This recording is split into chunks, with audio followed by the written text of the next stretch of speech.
बच्चों, आज हम एक विशेष विषय पर चर्चा करेंगे, नवरात्रि साधना। नवरात्रि के 9 दिन माता की आराधना के लिए होते हैं। क्या किसी को पता है कि इन 9 दिनों का क्या महत्व है? जी हाँ गुरुजी।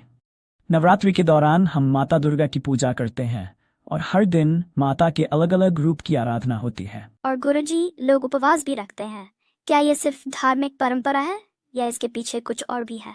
मुझे भी यह सवाल है, क्या केवल पूजा करना ही महत्वपूर्ण है या साधना का और भी कोई अर्थ है? अच्छे सवाल बच्चों। नवरात्रि केवल धार्मिक अनुष्ठान नहीं है, यह आध्यात्मिक साधना का समय होता है। इन 9 दिनों में हम न केवल देवी के विभिन्न रूपों की पूजा करते हैं, बल्कि अपने अंदर के दोषों और विकारों को समाप्त करने का प्रयास भी करते हैं।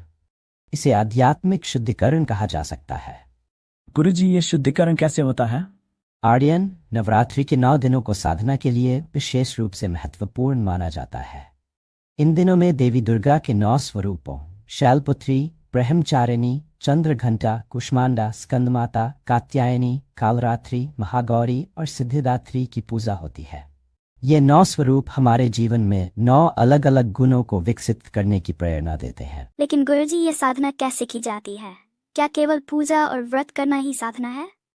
केवल पूजा तक सीमित नहीं है, यह हमारे विचारों, भावनाओं और कर्मों की शुद्धता से जुड़ी है। नवरात्रि में हम ध्यान, मंत्र, उपवास और सेवा के माध्यम से अपने मन, शरीर और आत्मा को शुद्ध करते हैं। उपवास के पीछे भी यही सोच होती है, हमारे मन को नियंत्रण में लाना और शरीर को स्वस्थ रखना। तो क्या इसका मतलब है कि नवरात्रि के दिनों में हम अपने मन को साधने का प्रयास करते हैं? बिल्कुल सही राज। नवरात्रि के दौरान हमारा मुख्य उद्देश्य अपने अंदर के क्रोध, अहंकार, आलस्य जैसे नकारात्मक गुणों को त्याग कर सद्गुणों को अपनाना होता है। इस साधना से हमारा आत्मिक विकास होता है और हम अपने जीवन के उच्च उद्देश्य को प्राप्त करने के लिए प्रेरित होते हैं। गुरुजी, आप देवी के 9 स्वरूपों का उल्लेख कर रहे थे। क्या आप हमें उनके गुणों के बारे में बता सकते हैं? हाँ बिल्कुल, देवी के 9 स्वरूप हमें जीवन के 9 महत्वपूर्ण गुणों की ओर अग्रसर करते हैं। शैलपुत्री हमें साहस और धैर्य सिखाती है। ब्रह्मचारिणी संयम और साधना का प्रतीक है। चंद्रघंटा हमें साहस और निडरता की सीख दी है। कुष्मांडा हमें सृजनात्मकता और आत्मविश्वास का संदेश देती है। स्कंदमाता हमें वात्सल्य और ममता का प्रतीक सिखाती है। कात्यायनी हमें संघर्ष में दृढ़ता सिखाती है। कालरात्रि हमें डर को जीतने की प्रेरणा देती है। महागौरी शुद्धता और पवित्रता का प्रतीक है। सिद्धिदात्री हमें ज्ञान और सिद्धियों की प्राप्ति की ओर ले जाती है। ये तो बहुत अद्भुत है गुरुजी। इसका मतलब देवी की आराधना हमारे व्यक्तित्व विकास में भी सहायक होती है।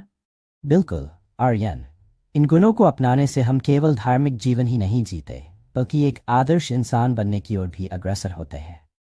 गुरुजी, साधना में अनुशासन का क्या महत्व है? साधना का एक प्रमुख हिस्सा है अनुशासन। नवरात्रि के दौरान हमें अपने विचारों और कार्यों में अनुशासन लाना होता है।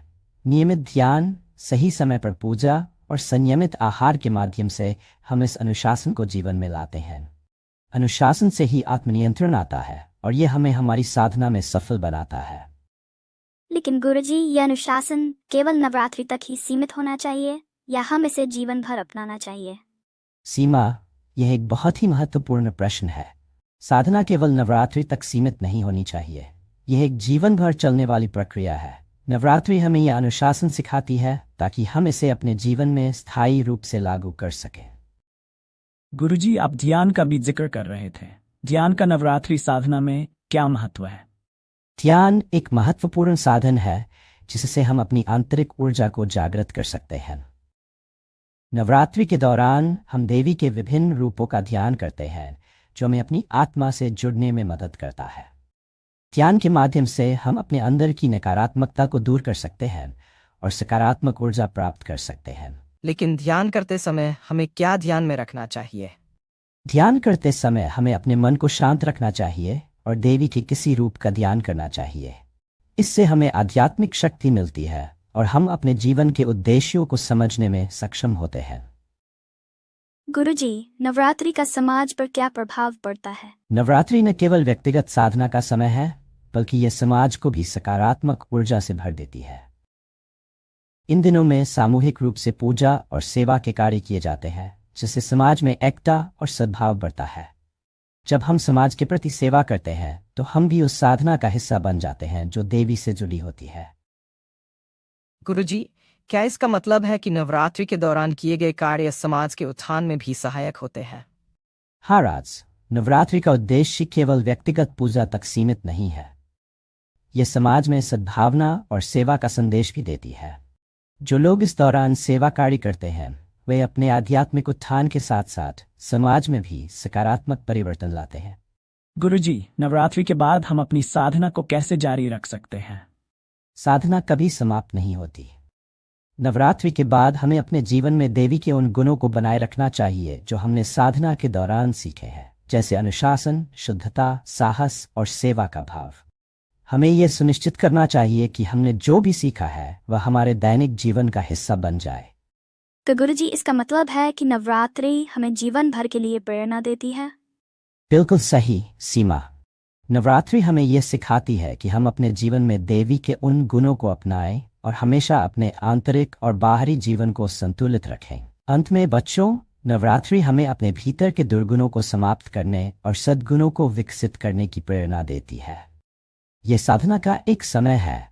आशा है आपको ये वीडियो पसंद आया होगा और भी मज़ेदार कंटेंट के लिए सब्सक्राइब करें। अपने विचार कमेंट में बताएं। धन्यवाद दोस्तों।